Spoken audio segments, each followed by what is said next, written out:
we've talked previously about phase one of the Russian military operation, and I talked about maneuver warfare and how the Russians used what I call a feint or a diversionary attack movement on Kiev to make it Yeah. look like they were threatening Kiev, to freeze Ukrainian forces in place and to get Ukrainian reserves committed to that front. And I talked about maneuver warfare and how the Russians were masters of that art. It appears the Ukrainians have been mastering it as well, because the Russians use something to call a fire kettle. It's in their artillery doctrine, it's maneuver by fire, which means that as the enemy advances, you break up their advance with artillery coming in. You have strong points that channel the enemy into kill zone. Then the artillery comes in and pounds them, and bam, they're all dead. Kherson was set up doctrinally. It worked. Kharkov was different, and it shouldn't have been different. And this is where we get to the crux of the issue here. In Kharkov, we had two of the premier fighting forces in the Russian military, the 1st Guards Tank Army and the 20th Combined Arms Army, units that had a great history dating back to World War II. They were, decommissioned at the end of the Cold War, but in 2016, the Russians brought them back. Why? Because it looked like NATO in Russia were starting to heat things up. NATO was deploying these battle groups into the Baltics, into Poland. And so the Russians rebuilt these units, and these units were configured for big arrow offensive and defensive operations. They were designed to fight a NATO enemy. That's just the reality of conflict. Conflict is cyclical, especially offensive conflict. And the Russians, since they transitioned to phase two at the end of March, have been on the offensive in a consistent fashion with no major pauses. And finally, the Russians said, we're pausing in August. We're hitting the pause button because these units are worn out. Even though they're winning, you can only go on the attack for so long. At some point in time, you got to say, boss, time out. We got to go back. We got to eat. We got to sleep. We got to take showers. Guys got to make phone calls home. We got to, refit, get ammunition. We got to get our equipment repaired. We got to get us repaired. Basically, it's a pause for the cause. Every military does it. When we went into Baghdad or in Iraq in 2003, we had to pause outside of Baghdad as prior to the Karbala offensive. We had to take a pause because we had outrun our logistics. We had to hit a halt, get the logistics to catch back up to us and all that stuff. And that was only after a period of a couple of weeks. The Russians have been doing this for 5 months. So they hit the pause button. And the other thing is the Russians were preparing for their own offensive in the autumn offensive. In order to prepare for that, they had to withdraw units back to Russia and get them up. And some of the units they withdraw came from the 1st Guards Tank Army, 20th Combined Arms Army.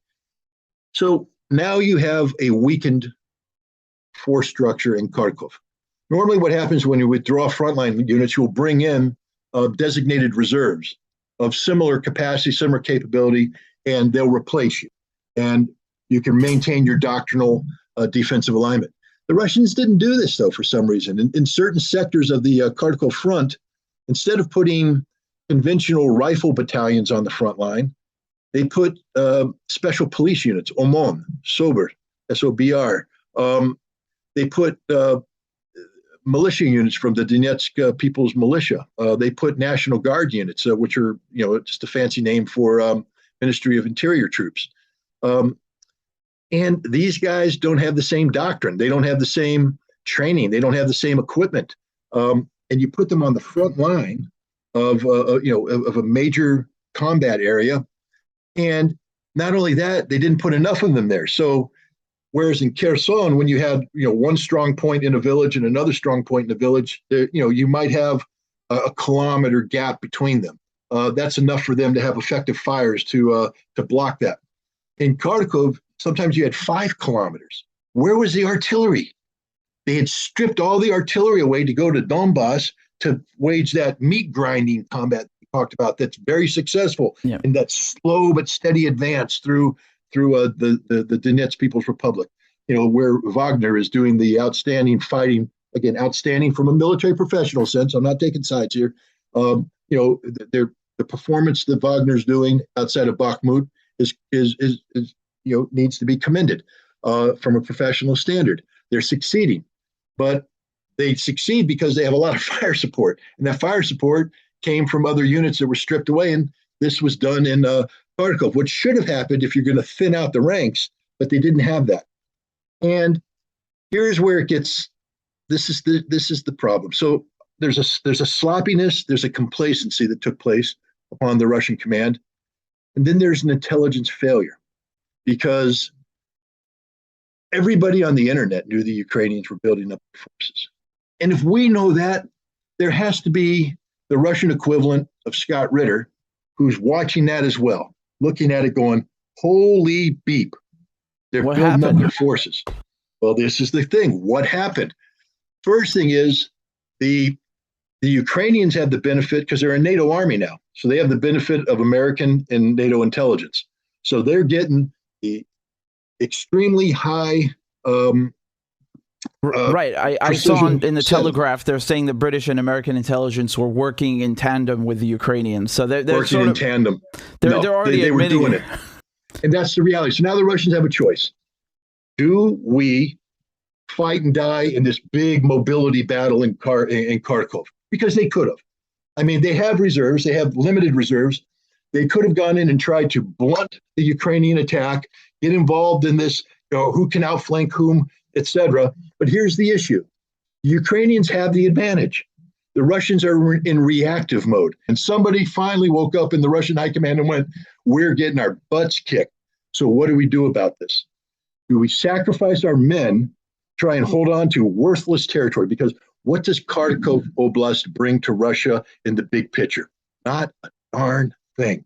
So are we going to sacrifice everybody in this kind of Manstein type, post-Stalingrad maneuver outside of Kharkov in World War II? Or are we going to preserve the most precious resource we have, which is our manpower? And remember, it's even more precious when you're dealing with a military capped to 200,000 because of the special military operation. So do you really want to sacrifice 2,000, 3,000, 5,000 Russians and the political consequences of waking up in the morning, seeing thousands of prisoners being paraded down Stepan Bandera street in Kiev? Oh, so they took their reserves, they forced their way through the Ukrainian forces, and they rescued those police units. The ones that I was making fun of early on, I ain't making fun of them anymore, because those son of a guns, they fought like bandits. They dug in, they didn't surrender, they didn't retreat, they didn't panic. They're not trained, equipped, or whatever to deal with armor, mechanized infantry. And I say this as a military professional, hats off to you guys, because you stood your ground like the heroes you are, and you blunted the Ukrainian offensive. You prevented the biggest breakthrough. It's like, if I got a bunch of water coming down the street and I put a bunch of rocks in the middle of the street, I'm going to break up the water. The water's still going to go. It's going to flow around and move, but it's not going to go down as high a pace. These guys were the pile of rocks, and they're in the Ukrainian advance. And they stood their ground, fought bravely, they didn't surrender, and then they were rescued, and they were pulled out.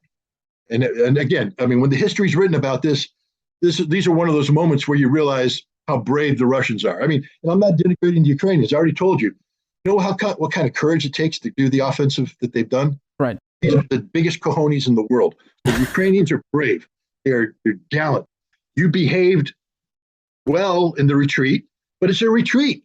This wasn't planned. You didn't mean to do it. Right. You had to. That was my main question, because they had to do it. There's both sides, like you just said. People saying that no, this was tactical, and others saying like no, you were on the run. On the run is a little too harsh too.